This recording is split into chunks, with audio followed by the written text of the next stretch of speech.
영상 재밌게 보셨나요?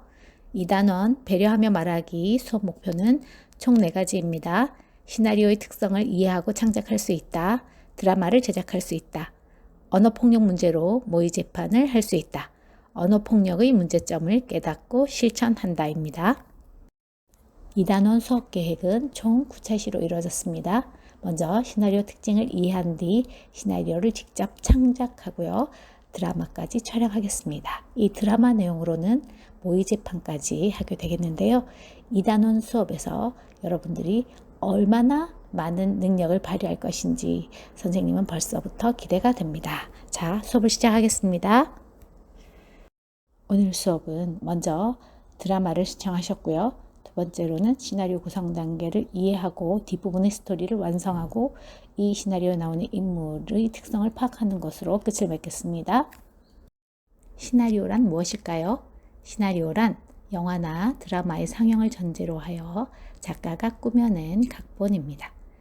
시나리오의 특징은 총 2가지인데요. 첫 번째는 주로 대화를 통해, 그러니까 대사를 통해서 인물의 성격이 드러나고 사건이 진행된다는 특징이 있고요. 두 번째는 인물 간의 갈등의 흐름으로 이야기가 진행된다는 특징이 있습니다.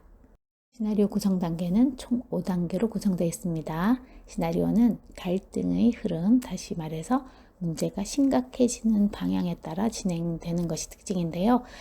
갈등이 얼마나 심각해지냐에 따라서 총 5단계로 진행되고 있습니다.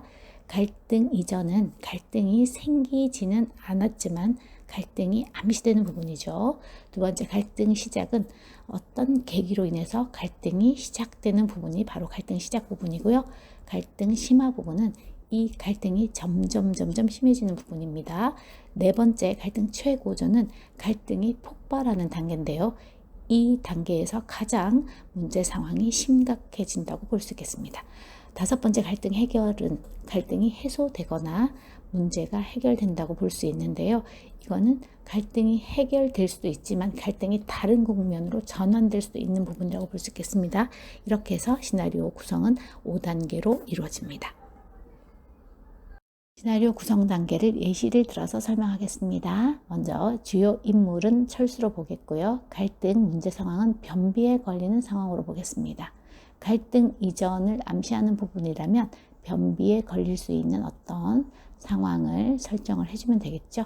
자, 그러면 갈등 이전은 철수가 야채는 안 먹고 햄버거나 피자, 치킨만 먹는다 는 부분이고요. 갈등이 시작되는 부분은 비로소 문제가 시작되는 부분이죠. 아침에 화장실에 오래 앉아있다가 지각을 하는 상황, 문제가 시작됐죠. 자, 세 번째, 갈등의 심화는 문제가 점점 심해지는 것입니다. 속이 안 좋아서 결국 수업 시간에 가스를 배출해서 친구들에게 놀림을 받는 상황. 철수 입장에서는 점점 창피하고 문제가 심각해지는 상황입니다. 네 번째, 갈등의 폭발이 일어나는 최고조 상황은 하교하다가 공중 화장실에서 변을 보려다가 변이 중간에 걸려 오도 가도 못하고 오래 있는데 이를 오해한 시민이 신고하여서 경찰까지 출동하는 상황. 정말 창피한 상황이죠. 가장 철수의 스트레스가 크게 달하는 부분이라고 생각할 수 있습니다. 이게 4번째 단계고요. 마지막 단계는 갈등의 해소 단계입니다. 갈등이 해결되는 부분인데요. 철수가 병원에서 간장을 하고 변비가 해소되면서 앞으로는 야채를 잘 먹기로 결심하는 부분. 이렇게 해서 갈등이 해소되는 부분까지입니다. 자, 이렇게 시나리오 구성 단계는 5단계로 이야기가 진행됩니다. 교과서에 나오는 시나리오, 여러분들이 방금 보신 드라마의 스토리를 파악해 보겠습니다. 교과서에 나와 있는 부분은 갈등 심화 부분입니다. 이 부분은 여러분들이 직접 문장으로 완성을 해보시는 활동을 하겠습니다. 먼저 갈등 이전과 갈등 시작을 보면은 첫 번째, 갈등 이전은 수행평가를 위해 발표 모둠을 짜고 발표 준비를 하는 장면이겠죠. 이 단계에서는 갈등이 암시되어야 되기 때문에 인물들 간의 관계라든지 인물의 성격적 특성 이런 것들이 드러나서 갈등이 암시되는 그런 역할을 한다고 볼 수 있겠습니다. 두 번째, 갈등 시작은 수행평가 발표에서 민호가 발표를 잘 못해서 갈등이 시작되는 부분이겠죠.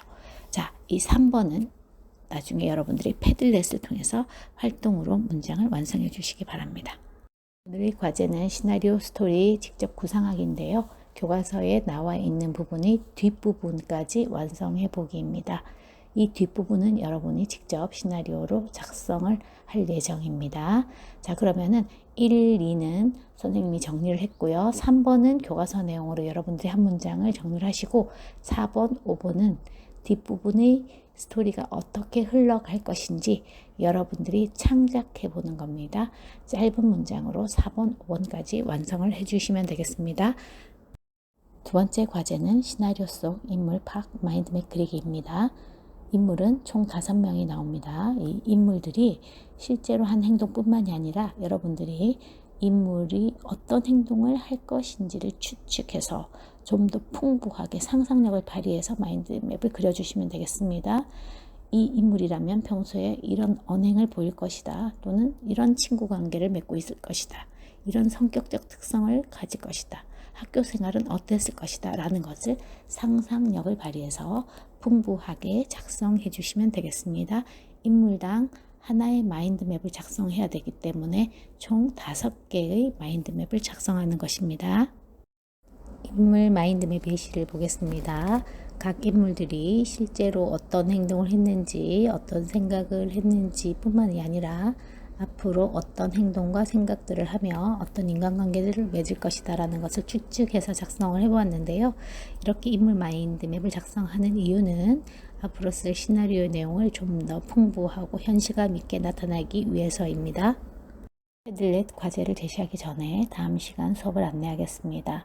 다음 시간은 오늘 여러분들이 활동한 과제를 바탕으로 시나리오를 작성하는 것인데요. 여러분은 오늘 3, 4, 5번 시나리오 구성 단계를 완성을 했는데요. 그 중에 4부분, 갈등이 최고조 부분의 시나리오를 작성하기로 하겠습니다. 그 부분의 시나리오를 공책 분량 2페이지 이상으로 작성을 해야 되기 때문에 오늘 여러분들의 활동이 더더욱 중요합니다. 오늘 활동을 풍부하게 할수록 내일 많은 분량으로 시나리오를 작성할 수 있습니다. 자, 그러면 패들릿 과제로 들어가 보겠습니다.